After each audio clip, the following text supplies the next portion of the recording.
Donc on a vu l'interface espace de travail, c'est ici. Mais parfois, vous allez pouvoir personnaliser, si vous avez envie, personnaliser votre espace de travail suivant les fonctions que vous allez utiliser. Vous allez voir, alors au début, ça va être, vous allez utiliser l'indispensable. Moi, pour être honnête, j'utilise souvent les indispensables parce que maintenant, je suis habitué, mais on a la possibilité de personnaliser par rapport à des fenêtres qu'on va utiliser. Alors pour l'instant, vous n'en connaissez pas beaucoup, voire aucune, mais on va avoir la possibilité d'ouvrir ces fenêtres pour, quand on va rouvrir InDesign, tout simplement avoir la même présentation que celle que l'on veut, parce qu'il y a des fonctionnalités que vous allez utiliser plus souvent que d'autres.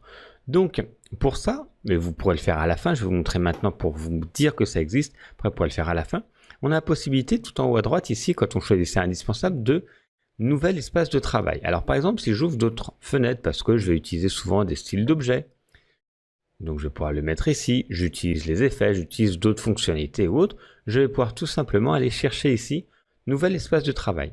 Je clique dessus, et là non, et je peux écrire mon espace, ou espace, par exemple quand je fais plutôt des livres, espace livre, quand je fais plutôt des flyers, espace flyer, parce qu'il y a des fonctionnalités, des fenêtres qui vont s'ouvrir.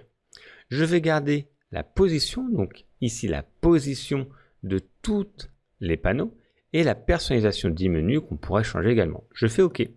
Et donc là, vous voyez, maintenant mon espace est celui-ci.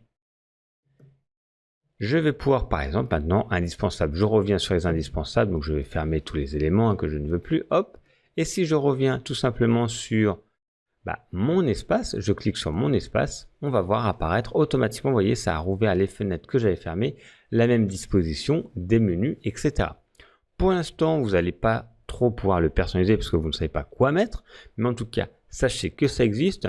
Moi, j'utilise les indispensables, je trouve ça très bien, très cohérent par rapport à ce qu'on a besoin pour la plupart du temps. Ensuite, vous êtes complètement libre, donc vous pourrez le personnaliser par la suite.